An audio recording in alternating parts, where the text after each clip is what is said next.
बहुत सारे नाम हो गए, कनुआ, गोपाल, गोविंद, माधव, कन्हैया। यशोदा जी का प्रिय नाम है कन्हैया। मैया लाल जी को इसी नाम से पुकारती है। ठाकुर जी अब धीरे धीरे 3.5 वर्ष के हो गए, और जैसे ही 3.5 वर्ष के भय महाराज, मानो जैसे उनके शरीर में स्प्रिंग एक्टिवेट हो गई हो। इतना ऊधम मचाते हैं, इतना ऊधम मचाते हैं, पूरी गोकुल की नाक में दम कर रखा ठाकुर जी ने। यशोदा मैया ने लाल जी को नूपुर पहना रखे। सवेरे जैसे ही ठाकुर जी उठते हैं, नूपुरों की आवाज आती है तो यशोदा मैया तुरंत रसोई घर से दौड़ के जाती है लाला के पास। लेकिन ठाकुर जी इतने चतुर हैं, यमुना तट पर जाते हैं और नूपुरों में बालू भर लाते हैं कि कल नूपुर आवाज नहीं करेंगे, सुबह उठ के हम घर से भाग जाएंगे कहीं और, मैया को पता ही ना चलेगी। ऐसा उधम मचा में अब ठाकुर जी वो लीला कर रहे हैं जिस लीला पर देवताओं को भी विश्वास नहीं हो रहा है।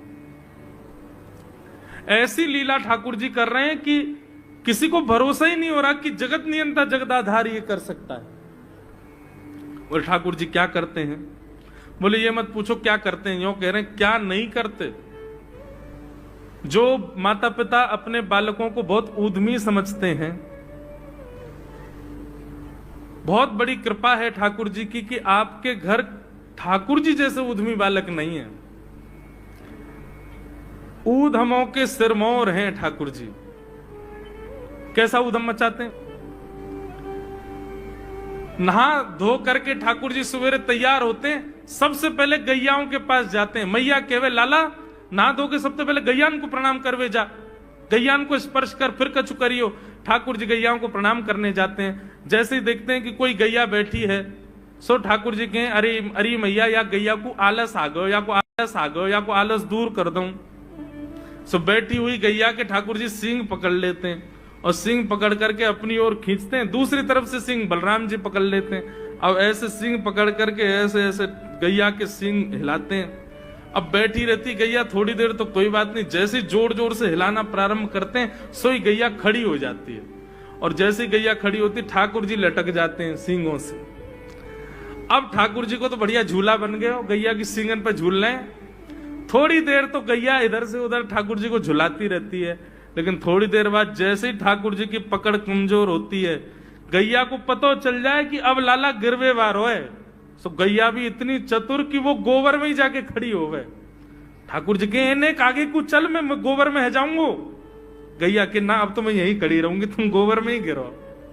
और सोई ठाकुर जी को हाथ छूट जा, मैया मैया बचाइयो, देख जे गैया मुंह को गोबर में फेंक रही है। अब मैया जब तक बचावे आवे तब तक तो लाल जी के हाथ छूट जाएं और ठाकुर जी गले गले तक गोबर के ढेर में जाके गिर जाएं।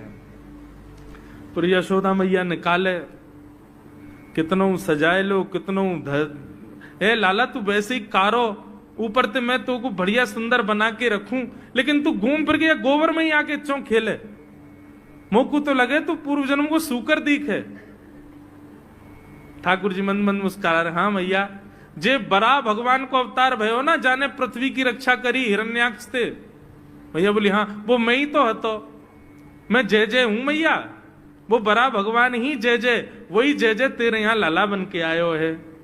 यशोदा मैया के बातन ने मत बनाए कर, नेक नेक बड़ो है क्यों, बोलवो सीखो, ऐसी बात बनावे, जय जय बोले अपने आप पे, नहावे धोवे है ना है, मुंह पहुंचे ना है, मैं जय जय हूं। ऐसी मधुर लीला ठाकुर जी कर रहे हैं। आकाश में 33 कोटि देवता ये लीला देख करके अपने नेत्रों पर विश्वास नहीं कर रहे। ऐसे मधुर ठाकुर जी। एक दिन नंद भवन में गैया ब्याह गई। जैसे ही गैया ब्याई, ठाकुर जी जैसे ही गैया ब्याती है ठाकुर जी वहीं खड़े हो जाते हैं। और बंधुओं शास्त्रों में आज्ञा है कि गाय जब ब्याह रही हो, बछड़े को जन्म दे रही हो या बछिया को जन्म दे रही हो, उस समय गैया जो होती है वो दो मुखी हो जाती है। एक मुख तो सामने है, और जब जन्म देती है तो बछड़ा या बछिया उसका मुख जब बाहर आता है तो दो मुखी हो जाती है।